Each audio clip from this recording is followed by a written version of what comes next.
রাধে রাধে বন্ধুরা, কেমন আছো সবাই? তো আজকে আমি তোমাদের সাথে শেয়ার করতে এলাম কিভাবে আমার গোপু সোনাকে আমি অঙ্গরাগ করে দিই। তো দেখো, প্রথমেই কিন্তু আমি একটা কাপড়ের সাহায্যে কিন্তু আগের পুরনো যে রঙগুলো সেগুলো কিন্তু আমি তুলে নেব আস্তে আস্তে। তো তুলে নিয়ে দেখো, প্রথমে আমি চোখের বেজ রঙটা করে নিচ্ছি।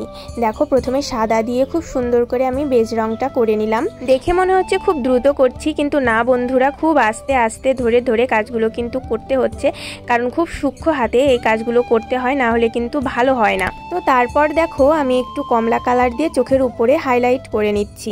এই কাজটা করার সময় আমার কিন্তু খুবই হাত কাঁপছিল। আমি জানি না কেন, অনেকদিন পর করছি, এজন্য হয়তো আর মনে হচ্ছিল কীরকম কি হবে না হবে। আচ্ছা, তারপর কিন্তু আমি লাড্ডুটা এঁকে নিলাম, আর এখানে কানের যেই ভেতরে গোলাপি, হালকা গোলাপি কালার দিয়ে এটাকে আমি এঁকে নিচ্ছি, আর পাশে একটু কমলা রং দিয়ে হাইলাইট করে নিলাম। তারপর দেখো, আমি চোখের কাজ শুরু করে দিয়েছি, কাজলটা দিচ্ছি। আর প্রত্যেকটা রং শুকানোর পরই কিন্তু অন্য রং অ্যাপ্লাই করবে, না হলে কিন্তু একদম ঘেটে যাবে।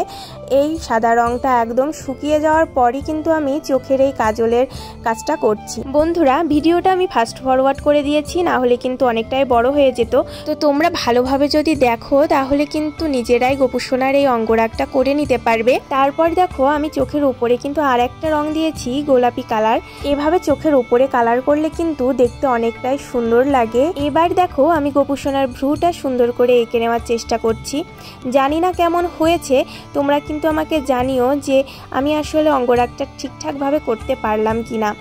তো দেখো, এবার কিন্তু আরেকটু আমি চোখের উপরে কালো কালার দিয়ে লাইন টেনে নিয়ে এবার কিন্তু সবচেয়ে সুন্দর যে কাজটা, তিলক পরানো, সেটাই করছি। এটা পরানোর সময় আমার অনেক ভালো লাগে। তো দেখো, তিলকটা পরিয়ে নিয়ে তারপর কিন্তু উপরে একটু কলকা করে নিচ্ছি। আমি অত ভালো কলকা পারি না, তারপরও যতটুকু পারছি করে নিচ্ছি। তোমরা কিন্তু নিজেরাই এভাবে বাড়িতেই সুন্দরভাবে গোপু সোনার অঙ্গরাগ করে নিতে পারো। অনেক দিন পর পর দেখা যাচ্ছে গোপু সোনার এই অঙ্গরাগগুলো উঠে যায়। তো স্নান করাতে করাতে, তারপর পঞ্চামৃত দিয়ে অভিষেক করাতে করাতে কিন্তু উঠে যায়।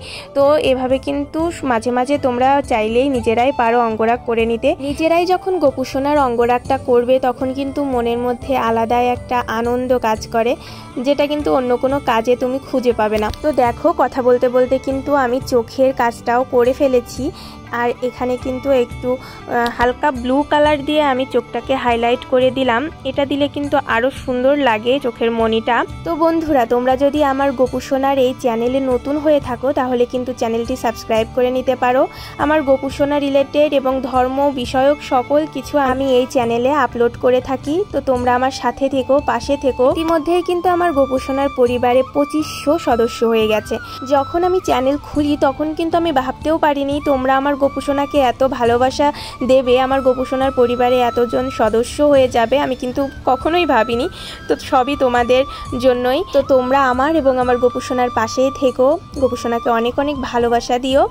এই দেখো, গোপু সোনা কিন্তু একদম রেডি হয়ে সে কিন্তু ঘরে তার আসনে বসে পড়েছে। তো আজকের মতো এ পর্যন্তই। ভিডিওটা ভালো লাগলে একটা লাইক করে শেয়ার করে দিও, আর কমেন্ট করে বলো কেমন লাগলো ভিডিওটা। তো সবাই মিলে বলো হরে কৃষ্ণা।